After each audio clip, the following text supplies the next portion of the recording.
लेकिन भगवंत मान तो थोड़े आज रिलीव्ड होंगे, वो थोड़ा चैन की सांस ले रहे होंगे, क्योंकि काफी वक्त तक उनके ऊपर बैठा के रखा गया राघव चड्ढा को, ऐसा लोग बताते थे।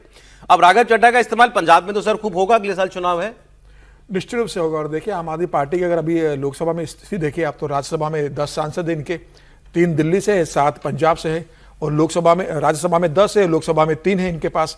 तो 13 सांसदों का जिस पार्टी के पास दम रहा, और उस पार्टी की ऐसी स्थिति हो रही है कि उसके 2 राज्यसभा के सांसद उसके आपसे अलग हो गए। स्वाति मालीवाल आपसे जो सबसे आपके भरोसेमंद रही है, इसको आपने बहुत जल्दी राज्यसभा भेजा, वो आज आम आदमी पार्टी की कटु आलोचक है। और दूसरा राघव चड्ढा जो इतने तेजी से आम आदमी पार्टी में बढ़े, पंजाब का आपने प्रभारी बनाया, और एक समय तो उन्हें पंजाब का सुपर सीएम कहा जाता था। ये कहा जाता था भगवंत मान को रिप्लेस करके हो सकता है राघव चड्ढा को पंजाब का मुख्यमंत्री बना दिया जाए।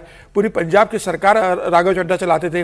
अरविंद केजरीवाल के आंख नाक खान राघव चड्ढा कहलाते थे। उस राघव चड्ढा को आपने तत्काल पाबंदी लगा दी कि वो लोकसभा में पार्टी के समय में नहीं बोलेंगे।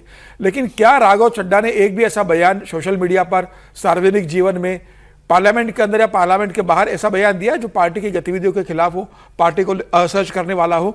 उन्होंने जनता के मुद्दे उठाए। सर जिस काम के लिए भेजा वो काम नहीं कर रहे। तो काम ये होता है कि आप सिर्फ जाके वहां पर प्रधानमंत्री मोदी के खिलाफ आप शब्द करोगे, सरकार का सिर्फ विरोध करोगे ना, ये तो पार्टी तय करेगी ना कि मैंने आपको किस लिए भेजा। लेकिन अगर उसने ये कह दिया कि भाई आप जो मुख्य चुनाव आयुक्त के खिलाफ महाभियोग के लिए प्रस्ताव ला रहे हो, इससे मैं सहमत नहीं, मैं साइन नहीं करूंगा। उन्होंने कह दिया कि एसआईआर पर मैं नहीं बोलना चाहता हूं, पार्टी किसी और को डेप्यूट करे वो बोल देगी, मैं वॉकआउट नहीं करूंगा, मैं वॉकआउट भी नहीं करूंगा। तो सांसद किस लिए बनाए गए? लेकिन उसके बाद पार्टी से आप जाएंगे नहीं, और फिर उसके खिलाफ जाएंगे। अरे वो भी राज्यसभा वो भी, ये भी नहीं कि तुम लोकसभा जीत के आए हो। पार्टी के बंद कमरे में उसने आपका विरोध किया, तो आप राघव चड्ढा से पूछेंगे ना कि क्या बात है आप पार्टी से नाराज चल रहे हो, क्या बात है कि आप पार्टी के साथ समर्थन नहीं दे रहे हो? आप पूछोगे ना कि आप नाराज क्यों हैं पार्टी से? वो तो आप बताते हैं। तो मेरा वही कहना है। तो अरविंद केजरीवाल बंद कमरे में आप पूछ नहीं रहे हो, आप राघव चड्ढा से कह नहीं रहे हो कि आप पद छोड़ दीजिए, आप सीधे निकाल रहे हो। और जिस तरीके से आप उनके ऊपर आरोप लगा रहे हो लेकर, तो मुझे लगता है कि बहुत गलत है इस तरीके से करना किसी भी। आप देखिए सर, केवल पॉलिटिकल नजरिए से अगर आप देखेंगे तो आम आदमी पार्टी जो इनसे अपेक्षा कर रही थी राघव चड्ढा, वो कोई काम नहीं कर रहे थे।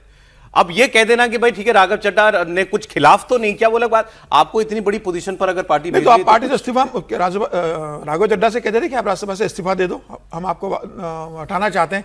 आप कहते हैं राघव चड्ढा मना करते, तब आप उसके ऊपर कार्रवाई करते। आप बिना बताए आप जिस तरीके से सवाल ये कि राघव चड्ढा कहां तक जाएंगे, सवाल ये है। सौरभ जी, अभी समीर जी कह रहे थे कि वो जनता के मुद्दे उठा रहे थे और अच्छा काम कर रहे थे।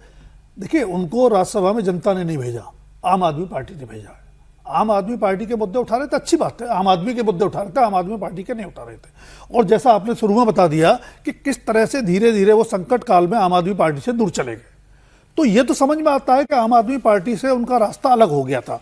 और जब नेता एक दल से अलग होता है या अपने दल से अलग होता है, तो तय मानिए कि वो कहीं ना कहीं किसी दूसरे दल के नजदीक जा रहा है।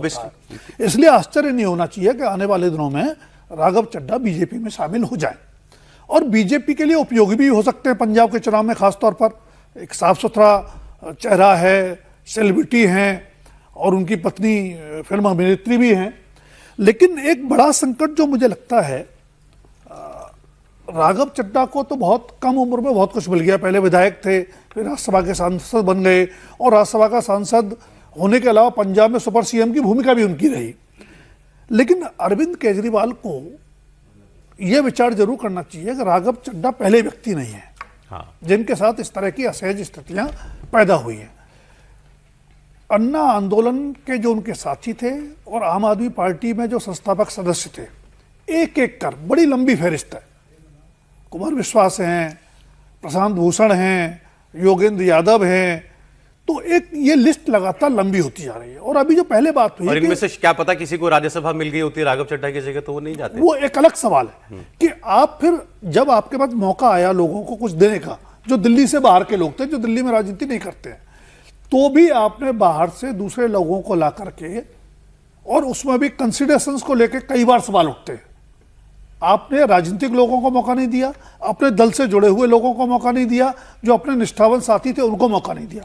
तो अरविंद केजरीवाल को राघव चड्ढा का केस मान लिया कि दूर जा रहे थे या बीजेपी के नजदीक जा रहे थे, उनका अंततः यही रास्ता होना था। ठीक है। लेकिन अरविंद केजरीवाल कौन से रास्ते पर जा रहे हैं कि एक एक कर तमाम साथी उनके पीछे छूट रहे हैं या उनसे दूर जा रहे हैं, उस पर पुनर्विचार उनको करना चाहिए।